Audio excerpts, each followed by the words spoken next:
He hecho algunos videos hablando sobre países que ya no existen. En este video quiero hacer algo similar pero también diferente. Voy a hablar sobre países o civilizaciones que tampoco existen, pero que han desaparecido por una razón específica. Fueron conquistados y destruidos o anexados. Vamos al grano, empezando por la antigua Cartago. No tenían bandera. El estandarte que usé en la miniatura lleva el símbolo de Tanit, una de sus diosas. Era una insignia religiosa y supuestamente estatal, mientras que su estandarte militar era este, de un creciente mirando hacia arriba y un círculo debajo de él. Cartago era una antigua ciudad-estado y civilización fenicia, ubicada en la actual Túnez. Fue fundada alrededor del 814 a 100 y, en unos pocos siglos, creció hasta convertirse en el centro del imperio cienién artaginés, una gran potencia comercial y marítima que dominó el Mediterráneo occidental hasta mediados del siglo III a.C. cienién. Después de consolidar su poder en la zona circundante, se expandieron a Córcega, Cerdeña, Sicilia y la península ibérica. Como la potencia dominante del Mediterráneo occidental, Cartago inevitablemente entró en conflicto con muchos vecinos y rivales, y uno de estos terminaría siendo su perdición, la recién nacida República Romana. Este conflicto entre Cartago y Roma llevó a las guerras púnicas. Roma libró 3 guerras contra Cartago, y con cada victoria, su poder aumentó al derrotar a los cartagineses en batalla. Y el antiguo poder comercial de África del Norte comenzó a disminuir a medida que perdían territorio en cada uno de los acuerdos de paz. Durante la Tercera Guerra Púnica, Roma invadió Cartago en el año 146 a.C., asaltando la ciudad y saqueándola. Además, ejecutaron a la mayoría de su población y demolieron completamente la ciudad.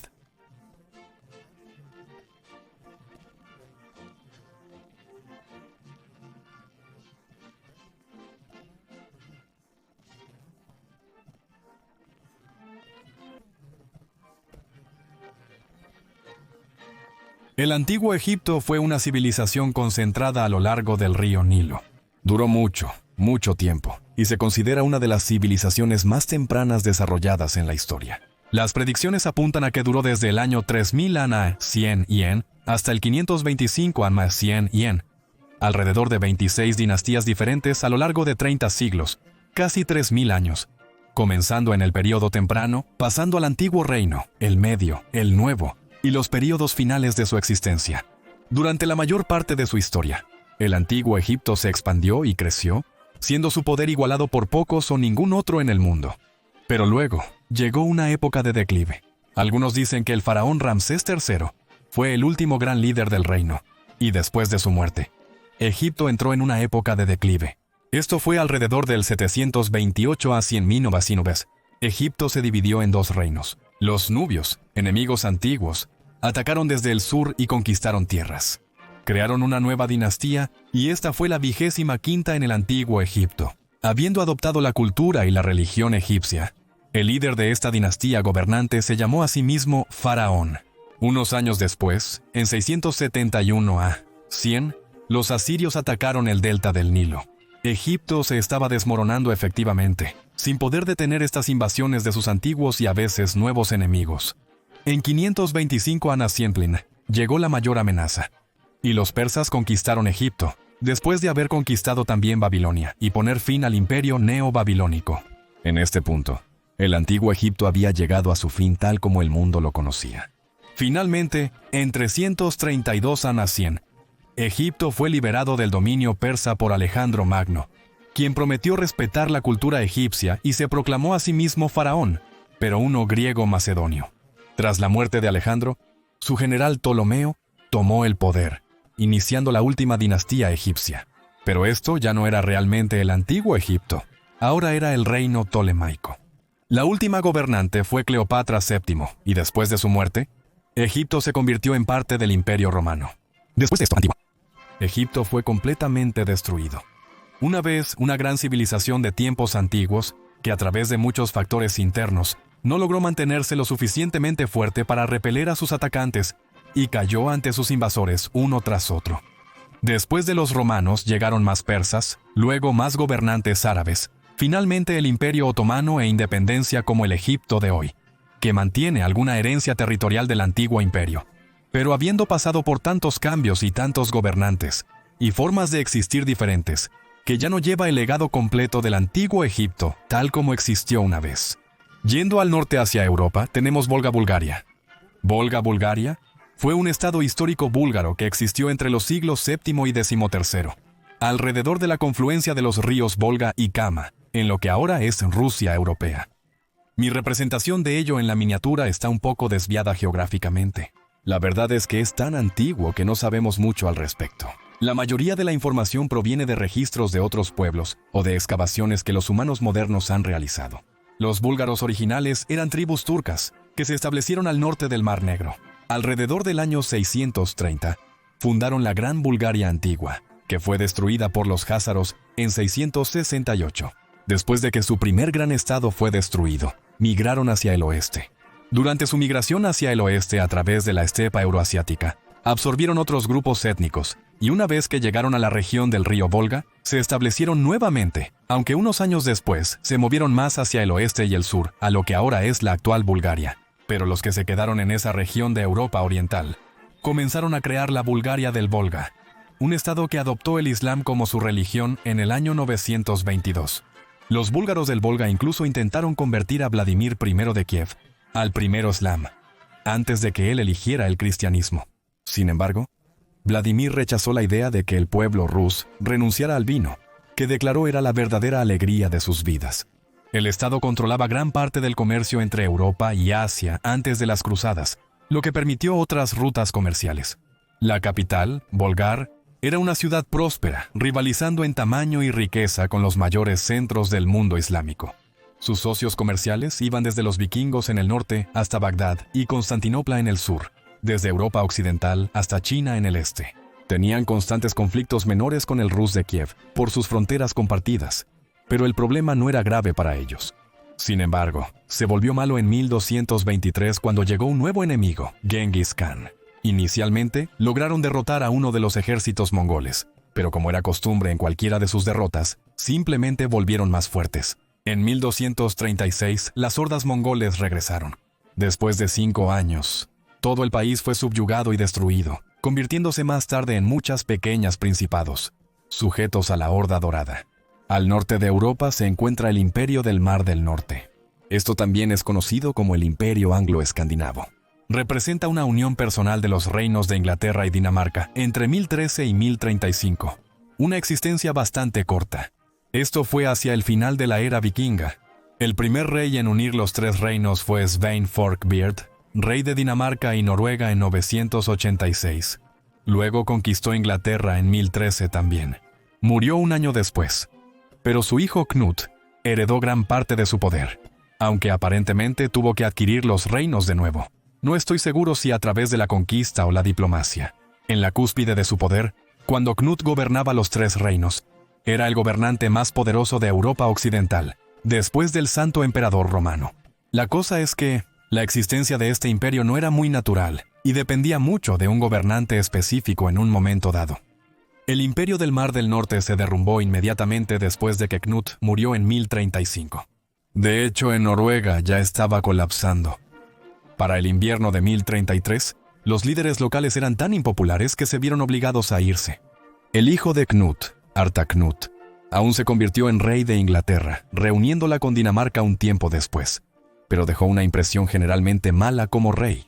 Hubo algunos esfuerzos posteriores para reunir los 3 reinos y recrear el imperio, por algunos de aquellos que en realidad se habían rebelado contra él, especialmente por Magnus de Noruega, pero estos esfuerzos no fueron muy exitosos. De nuevo, la existencia del imperio siempre estuvo basada en un solo gobernante, y los gobernantes seguían muriendo en batalla. En el camino de regreso al este, el imperio de Trebisonda. Sinceramente, esta es mi historia predilecta de todas. El imperio de Trebisonda, o el imperio Trebisonda, era una monarquía y uno de los 3 estados sucesores del imperio bizantino. De hecho, su estandarte también era un águila bicéfala en un campo rojo. De hecho, existió durante un tiempo, entre 1204 y 1461. Su territorio consistía en el extremo noreste de Anatolia, conocido como el Ponto, y al sur de Crimea.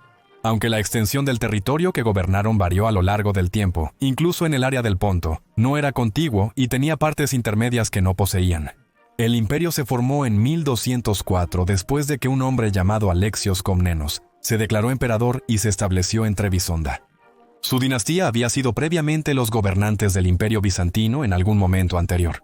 Verás, este país existió después de que Constantinopla fue saqueada y el Imperio Bizantino entró en declive, pero aún permaneció en existencia durante algún tiempo más, aunque extremadamente reducido. Y así, hubo una disputa entre algunos de los herederos de Trebisonda y los gobernantes de los restos de los bizantinos, sobre quién tenía derecho sobre el título de emperador romano. Aparentemente, los bizantinos simplemente se referían al imperio de Trebisonda como el Principado de los Lasus, y no como un imperio. Fue solo el emperador Juan II de Trebisonda quien abdicó su reclamo sobre Constantinopla, después de que la ciudad había sido tomada y retomada por varias otras potencias, y en su lugar, dirigió su enfoque a la región del Cáucaso, reclamando su título de emperador sobre esas regiones. Trebisonda sobrevivió más que los demás estados sucesores bizantinos. Duraron hasta 1461, cuando el sultán otomano Mehmed II lo conquistó después de un asedio de un mes, y tomó a su gobernante y su familia como prisioneros. Esto marcó oficialmente el fin de la tradición imperial romana iniciada por Augusto 1488 años antes, con el nacimiento del Imperio Romano. El Principado de Crimea, una rama del Imperio de Trabzon, duró otros 14 años, cayendo ante los otomanos en 1475. El único que veremos en América para este video son los aztecas, aunque hay más ejemplos. Literalmente no tenía idea de esto, pero aparentemente al Imperio Azteca también se le puede llamar la Triple Alianza, porque consistía en una alianza entre 3 ciudades-estado. Y voy a pronunciar mal todas estas palabras. La primera era México, Tenochtitlán, luego Texcoco y Tlacopan. Estos 3 estados-ciudad gobernaron el área en y alrededor del Valle de México, desde 1428, hasta que las fuerzas de los conquistadores españoles los derrotaron en 1521. No hay mucho que decir aquí, porque lo resumí en esas oraciones. El imperio existió a través de la alianza y expansión de 3 estados-ciudad, y luego llegaron los españoles con su pólvora y destruyeron prácticamente todo. Estaba ubicado en el centro de México, y tenían una ciudad capital. A pesar de que pensamos que son antiguos, en realidad no lo son. Si quieres comparar fechas, la Universidad de Oxford fue fundada alrededor del año 1096, cuando el Imperio Azteca solo llegó a ser 400 años después, en 1428, solo durando hasta 1521. En ese año de 1428, México Tenochtitlán se alió con los otros 2 y comenzó a expandir su imperio. Se dice que su capital, una isla con canales, era absolutamente asombrosa y tan grande como Londres.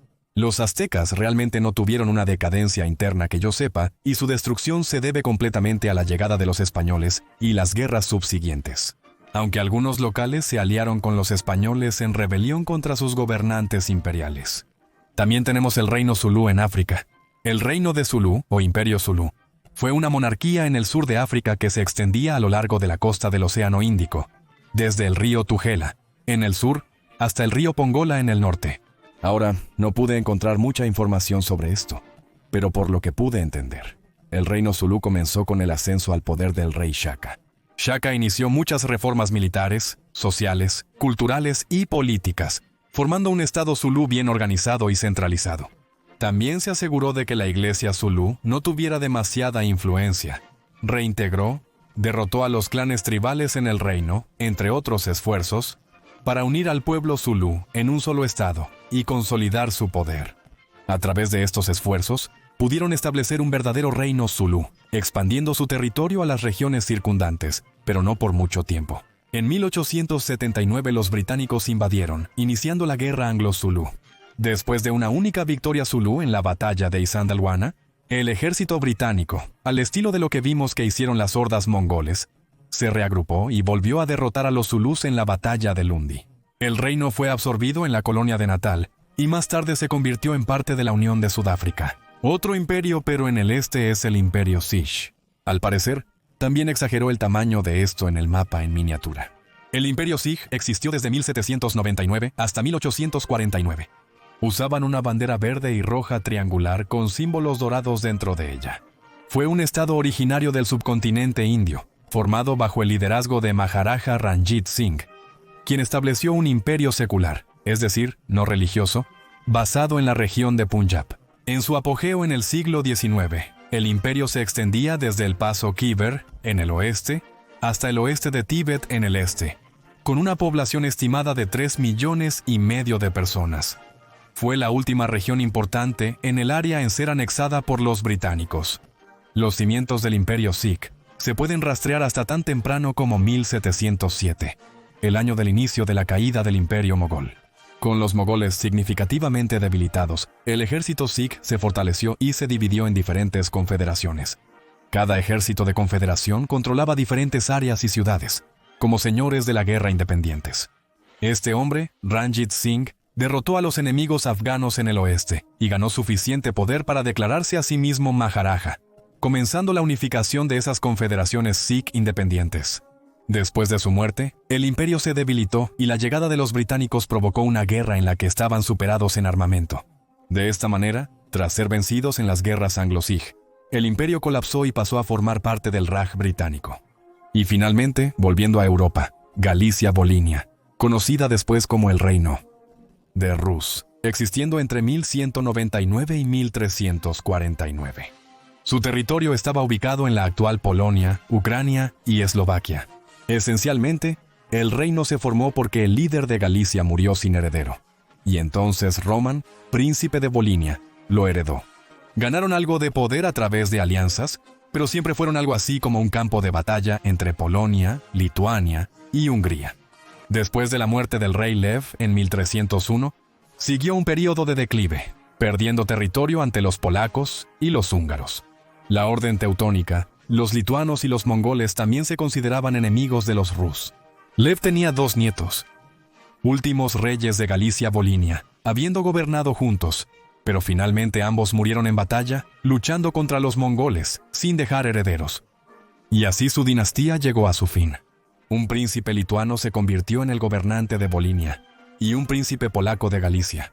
Siguió más conflictos entre aquellos que heredaron los estados e intentaron gobernarlos con cierta independencia. Pero todo terminó en 1349, cuando el rey polaco invadió y anexó completamente las regiones. Tenía un par más en África por mencionar, pero este video ya es extenso, así que los guardaré junto con otros para una segunda parte si les interesa. Así que dejen cualquier sugerencia en los comentarios para otros países destruidos. Podría agregar a esa parte también. Así que esos son algunos países más que ya no existen, pero por la razón de ser conquistados, destruidos o anexados por otras naciones. Nos vemos la próxima vez para más conocimiento.